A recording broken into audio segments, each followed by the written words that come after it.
shot.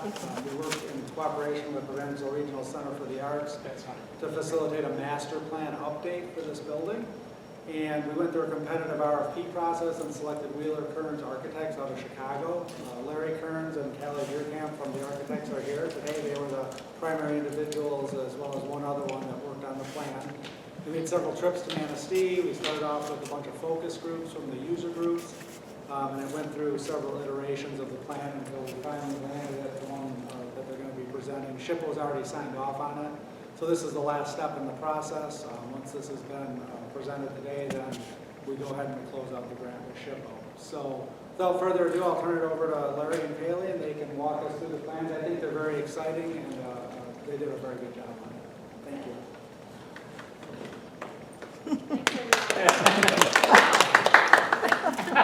Small but mighty. All right, so like Ed said, this is a presentation of the master plan update for the Ramsdell Regional Center for the Arts. If you want to go to the next slide. Larry and myself are here from Wheeler Kearns Architects. We are an architecture firm out of Chicago with 36 years of experience working with arts organizations and existing buildings. And we were supported in this master plan by Charcoal Blue, who is a global theater consulting and design firm with offices all over, but in Chicago as well.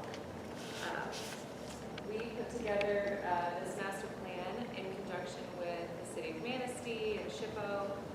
But before we get into it, just wanted to kind of discuss what a master plan is. We were commissioned by the city to put together this master plan update, and we look at this as a forward-looking, long-term document to identify and provide a framework for future growth. And that can be of a building, of an organization, a neighborhood. This one's here for the Ramsdell Center. And it identifies a cohesive vision and defines different phases of work, different chunks of work that can be completed, but always kind of working towards that long-term goal. So, for example, if funding became available to improve technology in this theater, the center could proceed with that work with the confidence that that's being done in pursuit of this grander vision that they've kind of laid out plans for. We worked with the city. The city had identified, structural concerns, operational issues, some goals for programming, and there's also this long history of plans and studies that have been done on this building.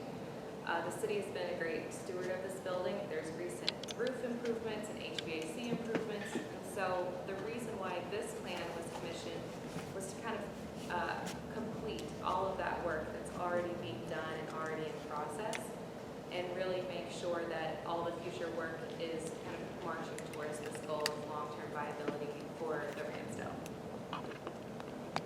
So our master plan includes a summarization of this vision, and then it documents some of the process that was done in order to get there, and then identifies the proposed pieces of work or the recommendations from the design team. And that's kind of what we're going to go through today. So we've been working on this for almost a year and a half now. We started around January of 2022. And part of that process was working with user groups that were identified to conduct workshops, to kind of hear from people what's working, what's not working, if X could change, what would you be able to do? What are some aspirations that you have in your work at the Ramsdell? And that included, user groups with specific focus on the theater, catering events in the ballroom, visual arts, performing arts. So we really tried to hear from a lot of different groups of people what they liked and what needed work in order to kind of prioritize how we were going to propose changes. So that, along with a lot of site visits and some extensive building analysis, both with our team as well as the theatrical design team, to really identify both kind of rudimentary issues as well as some larger scale strategic issues. So that kind of brings us to where we are now. This is just a landing page in the master plan, which states that this project was funded in part through federal funds through the State Historic Preservation Office, or SHPO, and that's kind of the framework for this project, and it really is rooted in historic preservation first, and then rehabilitation second. This is also a statement on the master plan from the Board of Directors. And I just wanted to say on this slide, you know, throughout all of our time in Manistee, we've really noticed the engagement that the Ramsdell has with the community and all the volunteers that make it run on a day-to-day basis. And we really view that as the most valuable asset that the Ramsdell has. Everything in this document talks about, you know, architecture and design, but we just want to state that, you know, we really view that community engagement as a really valuable asset, and that is really the focus of why this document and why all of these things are being proposed. So during our time here, like I said, we met with a lot of different people, and the core concept that was developed was to keep the lights on at the Ramsdell. And we are proposing to do that by addressing a series of building challenges. The first is, like I said, really rooted in preservation, and that is to preserve and repair historic features of the Ramsdell. The second and third are focused on accessibility and access.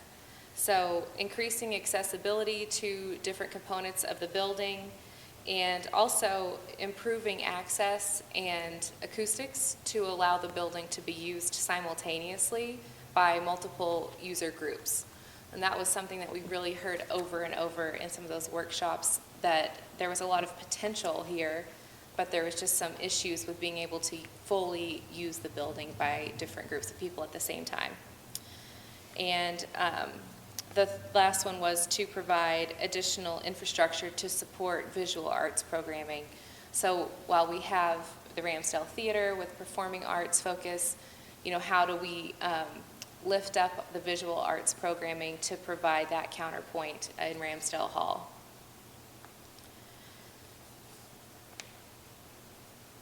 So the user groups that we identified for the study include theater patrons, and that are patrons coming for theater, music, dance performances, really focused around this side of the building in Ramsdell Theater.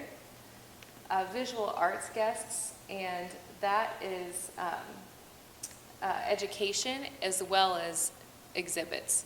So trying to think about future programming for visual arts that includes not only the existing Hardy Hall, but arts classes and educational programming for visual arts as well.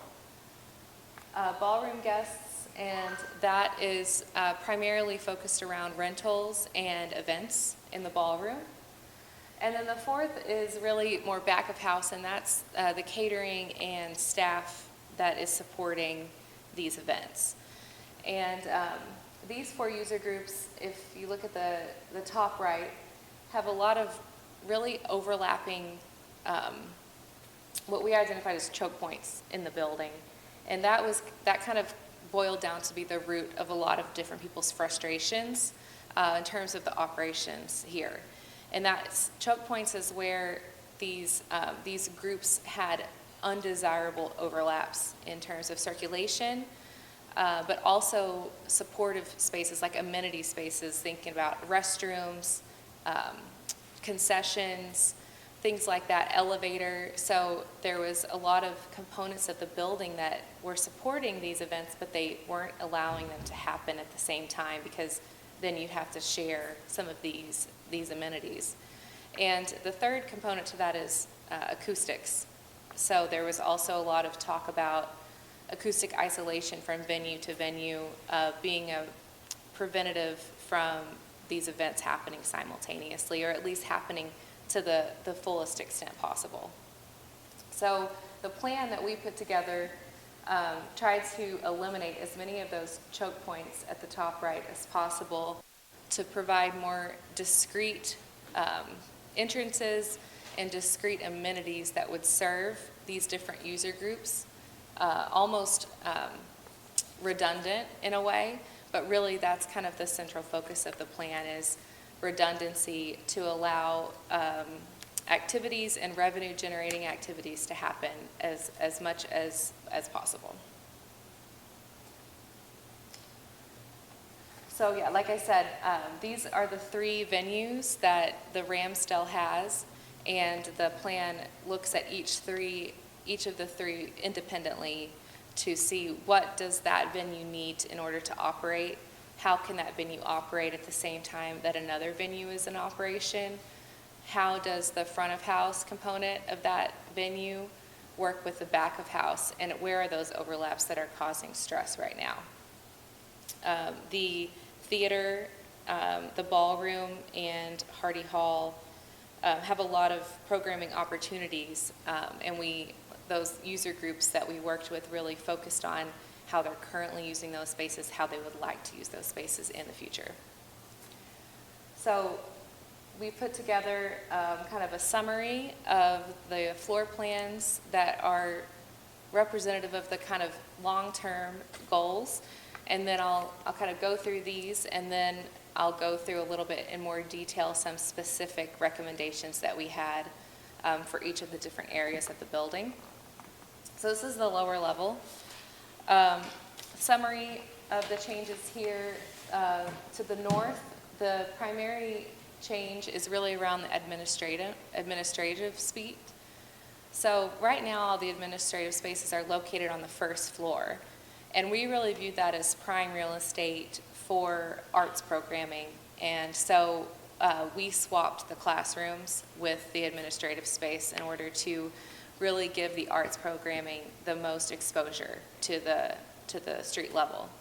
So where classroom A and B are currently, we've proposed 4 private offices, a meeting space, and 1 shared office, as well as an administrative restroom. And this is based on projected future staffing for the theater. This isn't necessarily representative of current staffing, but would give the theater room to grow over time into this office suite. To the south, on the right-hand side, we've shown just some minor interior modifications to the dressing room to allow it to support more actors at once. But the biggest change there is an elevator located on the east side of the building that we've proposed to give elevator access to that dressing room. And that's important for accessibility, especially for actors, people using that dressing room. Currently, there is no accessible way for them to reach that space. So that opens that up to a lot more people. And then on the left, under the entry and under kind of where you're sitting right now, is proposed future Rathskeller Bar, which would provide revenue generating program as well as additional concession opportunities for the Ramsdell Theater.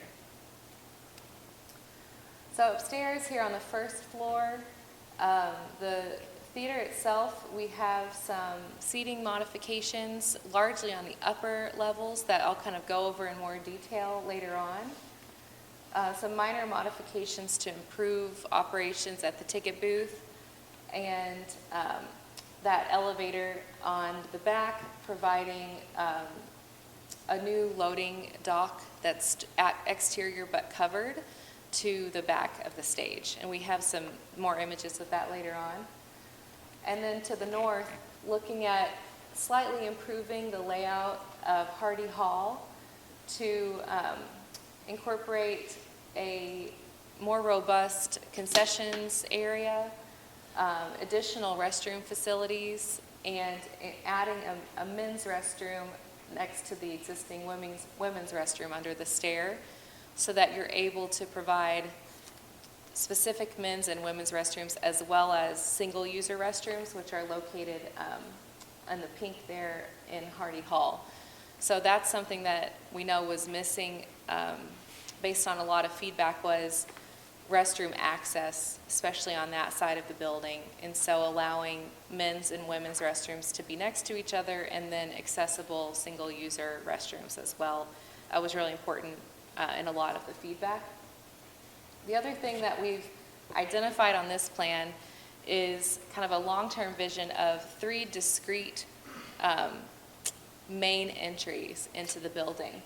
The theater entry, which everyone came in today, the ballroom entry, and the visual arts entry point.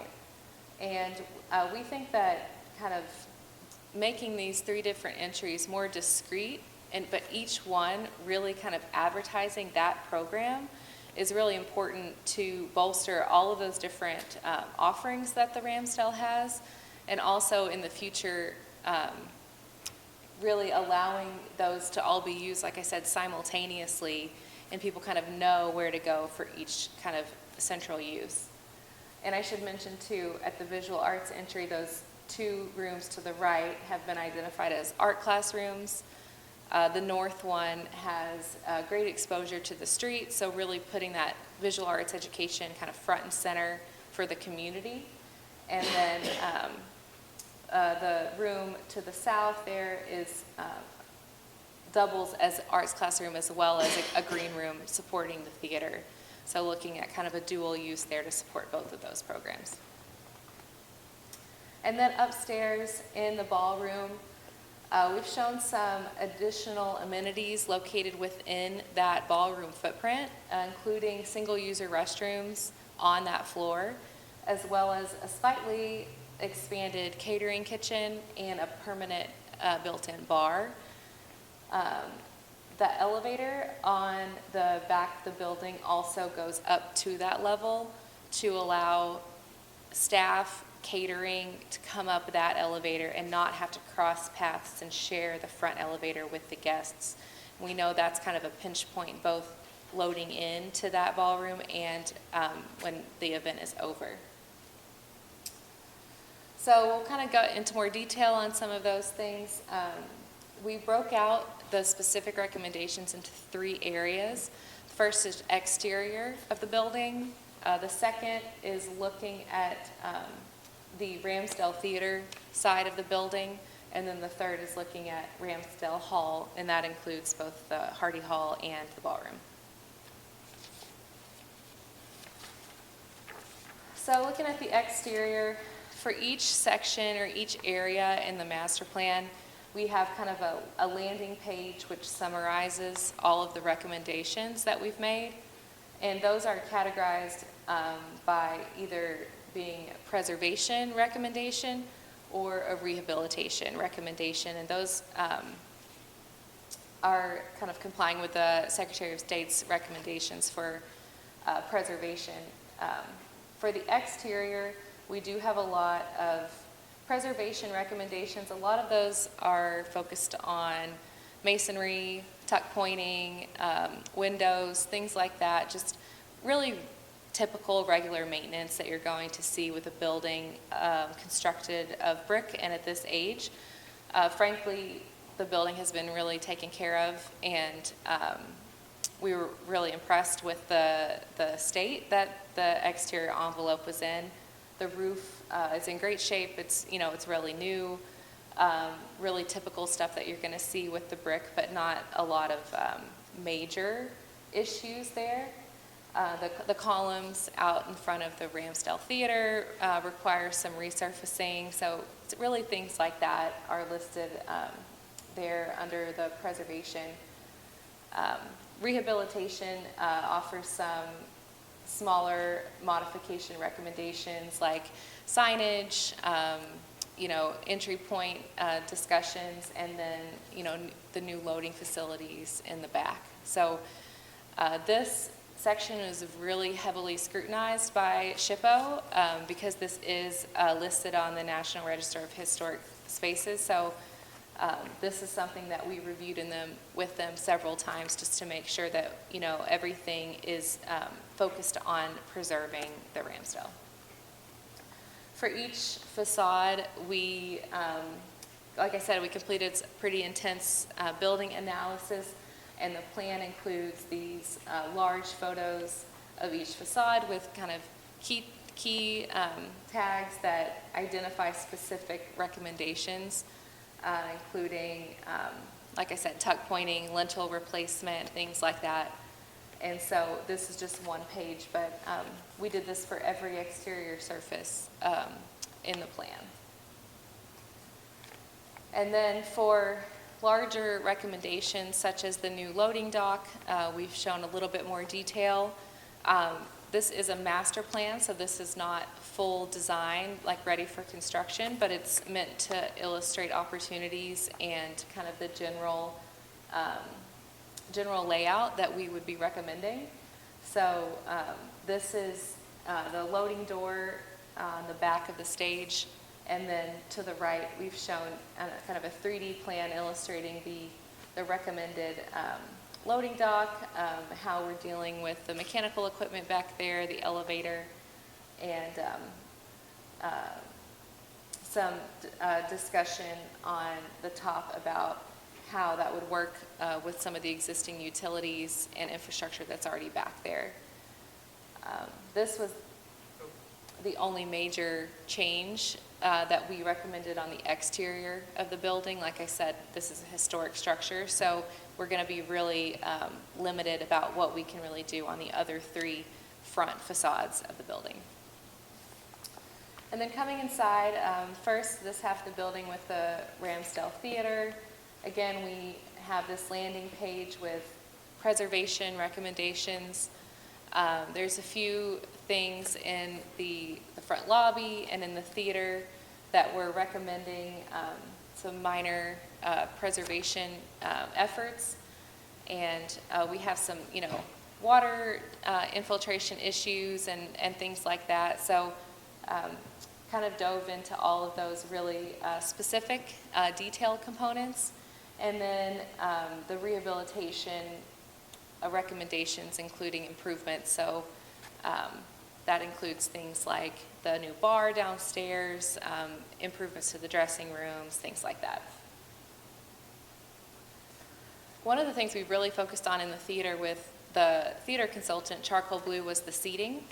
So we know that although I think the current seating count is 478, that's not really your saleable seating count in this space because of sightline issues, knee space issues, and also safety concerns with the 3rd level.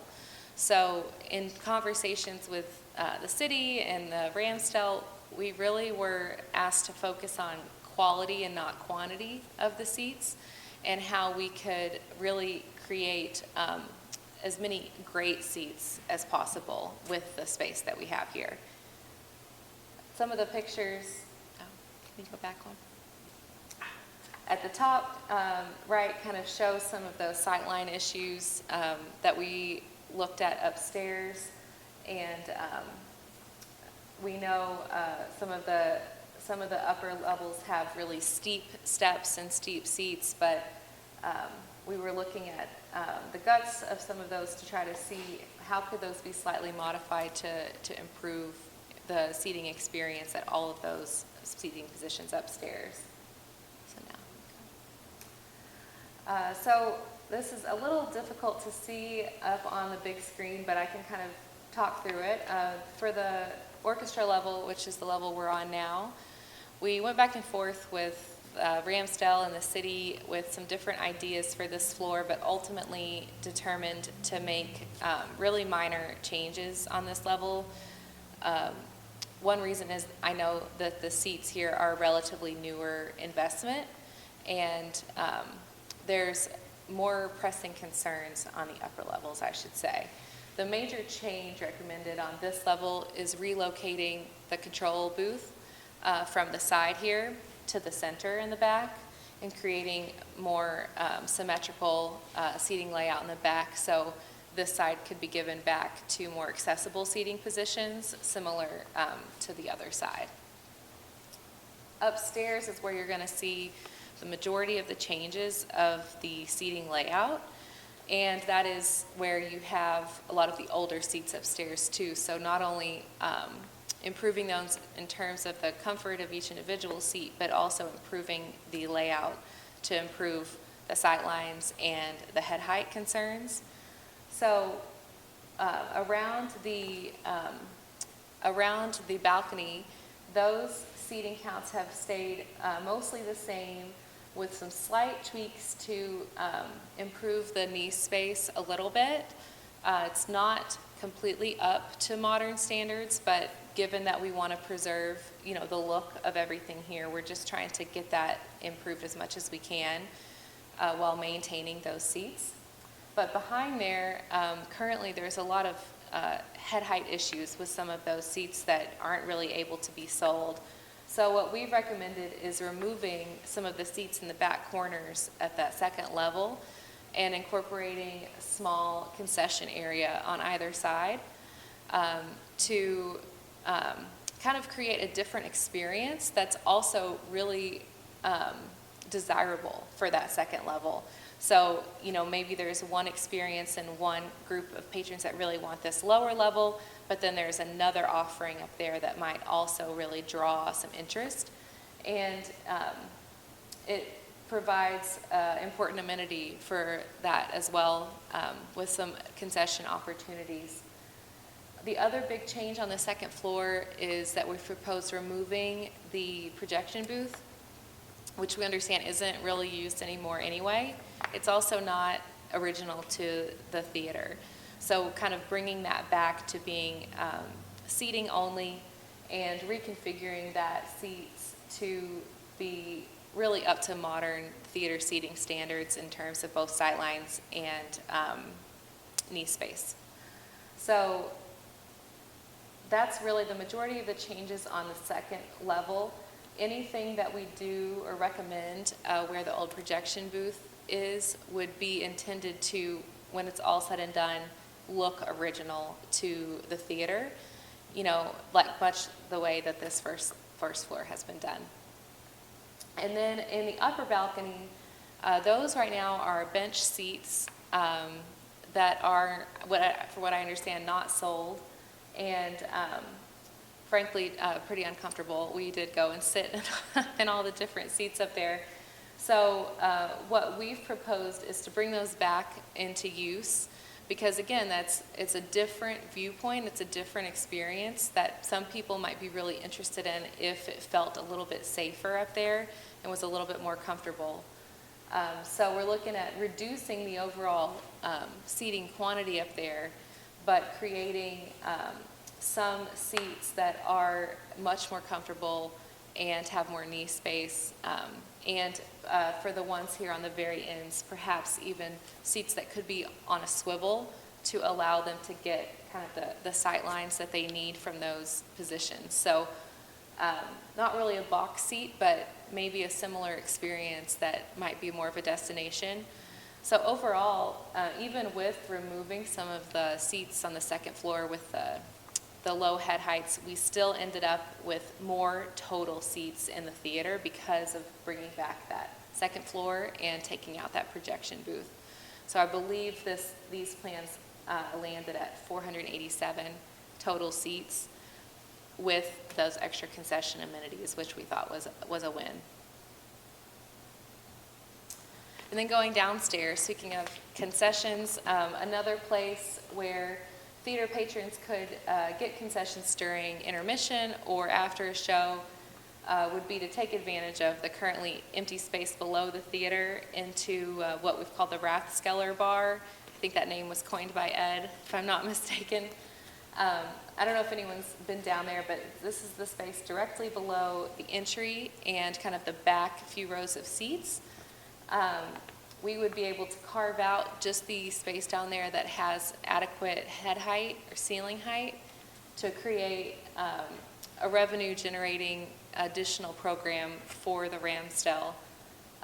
It's quite interesting to kind of see some of the guts of the building, lots of rubble, stone, and arched masonry ceiling down there.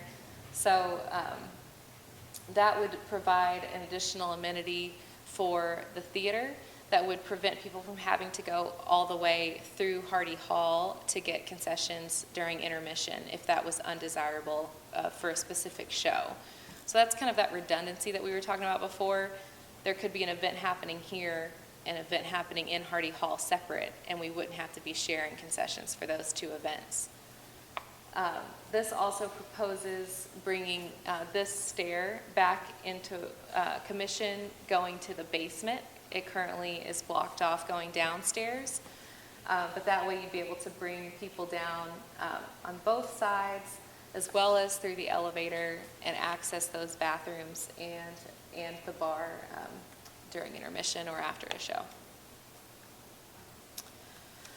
Yeah? Just a quick question. What would be the seating capacity of the Ramsdell? So right now we've shown minimal seats. I believe it was around 25, thinking that we wanted more circulation space to get large quantities of people kind of through there during shows. But if it was something that wanted to be open not during a show, that seating count could probably be increased a little bit with seats like at the bar itself, like we've kind of shown in the top right, like actual bar stools. So I think that could vary depending on when it was being used. Okay. So over in the Ramsdell Hall side, this is looking at the ballroom.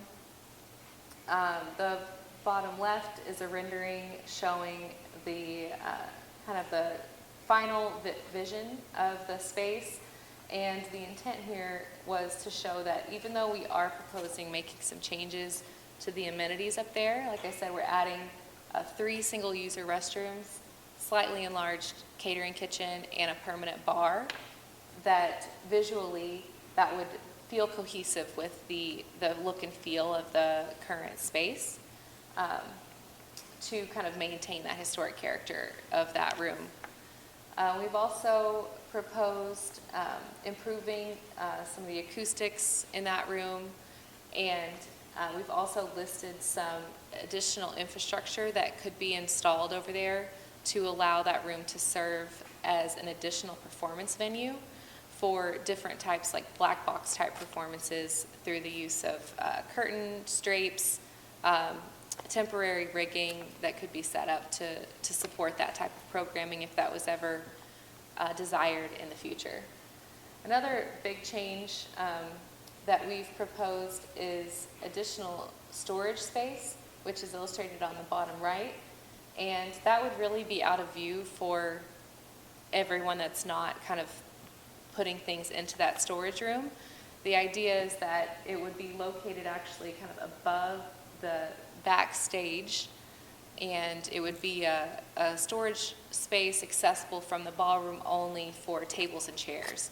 So I know that's a big pinch point right now, is if we need to get tables and chairs out of that room to turn it over for a different type of event, there's not really a great way to get them out of there, and there's nowhere to put them.